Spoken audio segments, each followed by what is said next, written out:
আসার পরে একটা নানি একবার আসতো, আবার কার্তিক মাসে পানি শেষ হওয়ার আগে আগেবার আসতো। আরল বিলের এখানে যে গদারি খামগুলি ছিল না চারোদিকে, যেন এইগুলি ওই কচুরি যেন এই পার না। আর এখানে ড্যাঙ্গা ছিল, ড্যাঙ্গায় কিন্তু প্রচুর মাছ হইতো।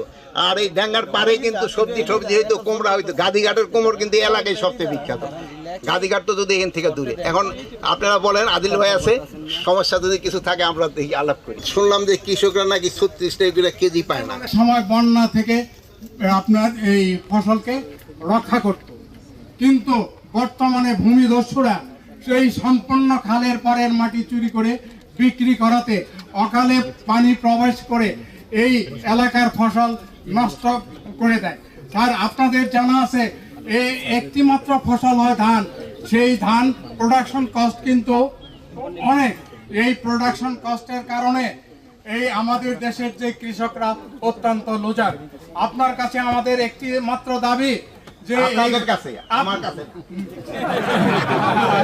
আরল বিলের উপর যদি রাস্তা করা হয়, এই কিন্তু আরল বিলের কিন্তু এই যে ধানি জমি প্রচুর নষ্ট হয়ে যাবে, প্রচুর জমি নষ্ট হয়ে যাবে। এইদিকে কিন্তু আপনাদের একটু খেয়াল রাখতে হবে।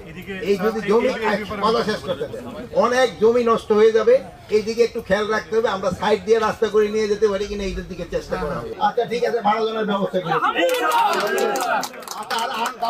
বেশি কথা পারা যাবে না। আরেকটা জিনিস হলো ভাই, যে জমি যে মাটি বিক্রি করতেছেন যে কৃষক ভাই, তারও কিন্তু একটু সচেতন হইতে হবে। আপনি আবার ওখানে বিক্রি করবেন, একটা গান আছে না, স্বপ্ন হইয়া দর্শন করা হইয়া যাবে, এরকম যেন হয় না। এইদিকে আপনাকে খেয়াল রাখতে হবে। আমরা আসলে আমাদের জেলা পায় কত পার কেজি,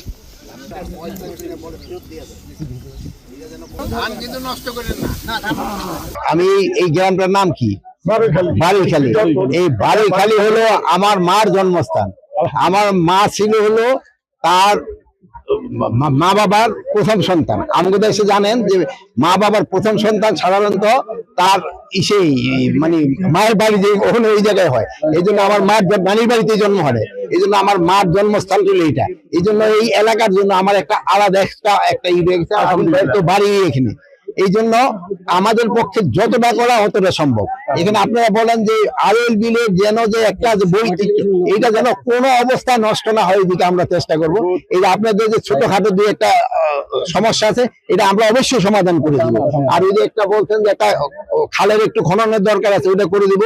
আর আপনারা চাইছেন যে এখানে একটা পোস্ট করে দেওয়ার জন্য, ওটা আমরা করে দিব। ভেকুটা তো ধরেন আপনারা লোকালরা যারা দিচ্ছে তাদের ক্ষেত্রে একটা অ্যাকশন নিতে হবে। এখানে যেন কোনো অবস্থা যেন ভেকু দিয়ে মাটি না কাটতে পারে। এটা ভেকু পারমিশন মনে হয় একটা লাগে নাকি আপনার? যেগুলো অবৈধ আছে এইগুলি অবশ্যই আমরা সরাই দিব। কিন্তু আপনাদের ক্ষেত্রে আরেকটা হলো সুখবর, আমরা এখানে আপনাকে ছোট ছোট দুইটা কোল্ড স্টোর করে দিব, যেন এই সবজি এবং আমার কৃষি সচিব এখানে আছেন, এটা 5 টনের দুইটা এই বছরের ভিতরে করে দেবো। আগামীবার যেন আপনারা সবজি কিছুদিন ধরে রাখেন। সরকারি কলকারখানা দেখে নেবেন, ওখানে দুর্নীতি শুরু হয়ে যাবে। প্রাইভেট সেক্টরে শুরু, আপনারা খালি দোয়া করেন দুর্নীতিটা বন্ধ করা যায় কিনা। দুর্নীতিটা যদি বন্ধ করে দেয়, দেশ দেখবেন খল করে আগে চলে যাবে। এই জেলায় 190 কিলোমিটার আমরা খাল খননের ব্যবস্থা করেছি। এই উপজেলায় আমরা 35 কিলোমিটার খাল এবার খনন করে দিচ্ছি।